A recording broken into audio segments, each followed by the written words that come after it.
तो hey guys, wrestling symphony में आप सभी का स्वागत है। तो आज हम बात करेंगे स्मैकडाउन के बारे में कि कैसे WWE ने स्मैकडाउन में टीआरपी लाने के लिए एक निंजा टेक्निक का इस्तेमाल किया। कौन सी निंजा टेक्निक, उसके बारे में हम आगे बात करेंगे। तो सबसे पहले बात कर लेते हैं स्मैकडाउन के शो के बारे में। तो शो की ओपनिंग होती है कोडी रोड्स के साथ। कोडी रोड्स अपना रिंग में आते हैं और क्राउड पूरा दिल भर के सपोर्ट करता है और कोडी रोड्स माइक लेते हैं और कहते हैं टूसला। मुझे लगा कि क्या ये रोमन रेंस को एक्नॉलेज कराने वाले हैं, नहीं, लेकिन फिर उन्होंने कहा कि टूसला अब हमें क्या करना चाहिए। और उसके बाद कोडी ने कहा कि जो समर स्लैम में हुआ वो हुआ, अब सबकी नजरें इस पर है कि बेस्ट इन बर्लिन में मेरा ओपोनेंट कौन होगा।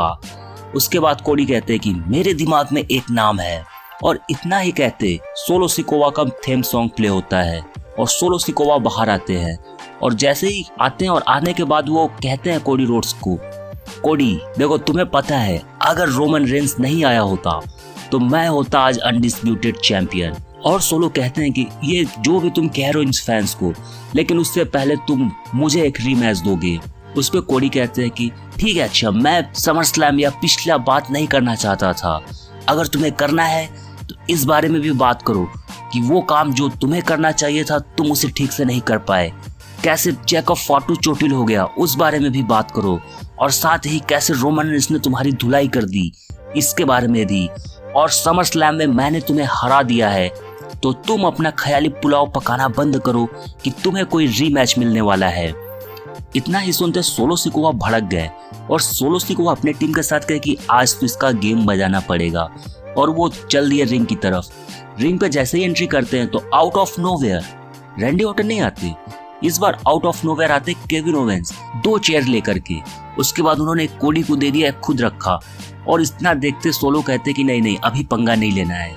उसके बाद सोलो अपने लड़कों को लेकर के वापस चले जाते हैं और इधर केविन ओवेंस भी जा रहे होते हैं, लेकिन कोडी रोड्स कहते हैं, केविन सुनो, मैं अपनी बात पूरी नहीं कर पाया था।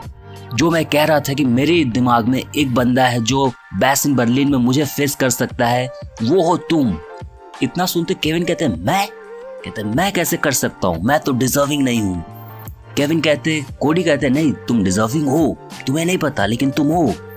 कहते हैं कि मुझे पता है, इन फैंस को पता है। उसके बाद कोडी कहते हैं कि मैं अभी जाऊंगा बैक स्टेज और जनरल मैनेजर से बात करके हमारे मैच को बेस्ट इन बर्लिन के लिए फिक्स करूंगा।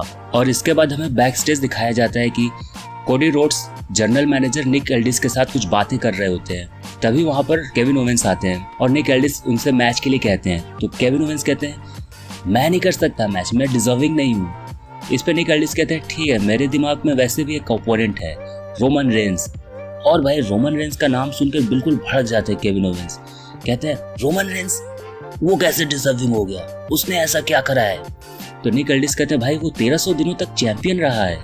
जिस पे ओवेंस कहते हैं तो उससे क्या फर्क पड़ जाता है, जब मैंने भी अपना चैंपियनशिप लूज किया था मुझे भी कोई रिमैच नहीं मिला था। आप जाके इस लॉकर रूम में देखो, एक से एक आपको डिजर्विंग लोग मिलेंगे। इस पे निक एल्डिस कहते हैं मुझे कहीं जाने की जरूरत नहीं है, मेरे सामने ही एक डिजर्विंग बंदा है, मैं उसे देख रहा हूँ, सारे फैंस उसे देख रहे हैं। और इसके बाद इन दोनों का मैच को फाइनल कर दिया जाता है बेस्ट इन बर्लिन के लिए। तो शो में जो अगला मैच था वो था number 1 contender for tag team championship के लिए, ये डाउनटाउन अंडर और स्ट्रीट प्रॉफिट के बीच में।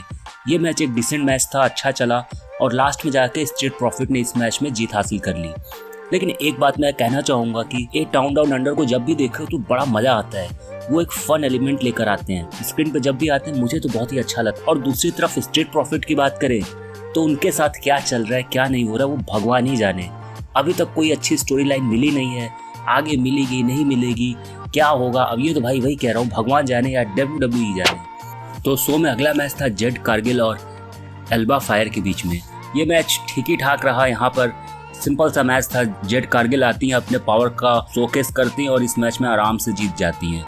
लेकिन जब वो जीत जाती है तो उसके बाद पीछे से ब्लेयर डेवेनपोर्ट आकर उन पर अटैक कर देती हैं और उसके बाद इस अटैक को बराबर करने के लिए जेड कारगिल की तरफ से नाओमी आती हैं और फिर ये तीनों मिलकर के डेवेनपोर्ट की टीम को भगा देती हैं। तो शो में हम आगे देखते हैं कि एलए नाइट अपना एंट्री करते हैं और एलए नाइट आते हैं और भाई पूरी की पूरी पब्लिक, पूरी के पूरे फैंस एलए नाइट के चैंट्स कर रहे होते हैं। एलए नाइट कहते हैं कि लोगन पॉल को उनके घर में हरा करके उन्हें बहुत अच्छा लग रहा है और वो कहते हैं कि भाई खास करके तब, क्योंकि उन्होंने पहले ही कहा था कि वो लोगन पॉल को उनके घर में हराएंगे और उन्होंने ऐसा किया।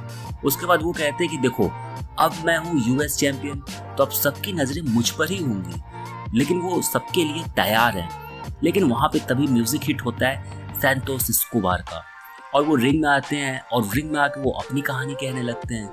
वो कहते हैं देखो भाई अब मैं बन जाऊंगा यूएस चैंपियन और फिर अब लोग मुझे कहेंगे सैंटोस एस्कोबार सी। मतलब अलग ही चल रहा था ये दोनों का सेगमेंट। उसके बाद फिर हम देखते हैं कि वहाँ पे एंद्रादे आते हैं, क्योंकि एंद्रादे और सिस्कोबार का मैच था नंबर 1 कंटेंडर के लिए यूएस चैंपियनशिप के। तो ये मैच बहुत ही अच्छा मैच था, काफ़ी अच्छे मोमेंट्स थे, लेकिन लास्ट में कुछ इंटरफेरेंस की वजह से सैंटोस एस्कोबार इस मैच को जीत जाते हैं और अब वो फेस करेंगे बैश इन बर्लिन में लोगन पॉल को यूएस चैंपियनशिप के लिए। इसके बाद आता है शो का मेन इवेंट, लेकिन उसके पहले हम देखते हैं कि सोलो सिकोवा बैक स्टेज खड़े हैं और उनके पास पे टामा टोंगा आते हैं और आकर के कहते हैं कि भाई हमने तो पूरी जगह पे रोमन रेंज को ढूंढा लेकिन वो कहीं नहीं मिला। इस पर सोलो सिकोवा कहते हैं कोई बात नहीं, वो अभी आ जाएगा। और इसके बाद सोलो सिकोवा की एंट्रेंस होती है और सोलो सिकोवा रिंग में आते हैं। रिंग में आने के बाद सोलो सिकोवा कहते हैं रोमन रेंज अब तुम्हें पता है कि असली ट्राइबल चीफ कौन है।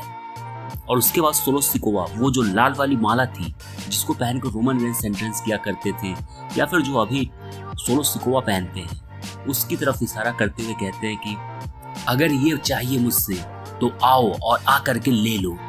इतने में वहां पर रोमन रेंज की म्यूजिक हिट होती है। ओ जो क्राउड का रिएक्शन आता है भाई, क्राउड बिल्कुल पागल हो जाती है।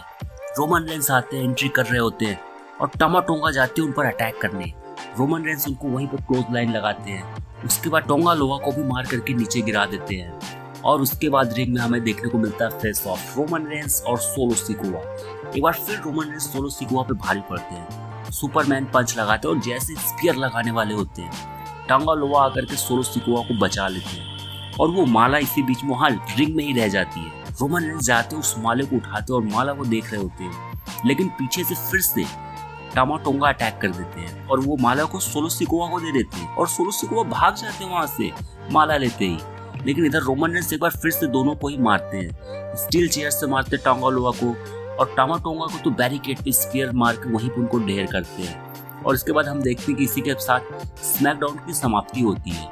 लेकिन मैंने वीडियो के शुरू में कहा था कि WWE ने टीआरपी बढ़ाने के लिए निंजा टेक्निक का इस्तेमाल किया। तो क्या है वो निंजा टेक्निक?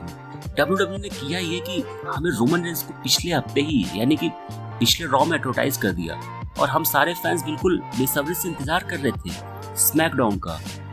लेकिन हमें रोमन रेंज सिर्फ 5 मिनट के लिए देखने को मिले, पूरे एपिसोड में सिर्फ 5 मिनट हमें रोमन रेंज देखने को मिले और वो भी कोई भी बात नहीं किया रोमन ने, ना तो पॉल हेमन के बारे में, ना ही जे उसो के बारे में, ना ही जिमी उसो के बारे में। हम ये सारी चीजें सुनना चाहते हैं कि रोमन रेंज के क्या थॉट है, क्या उनका कहना है, लेकिन WWE ने ये सब हमें नहीं दिखाया।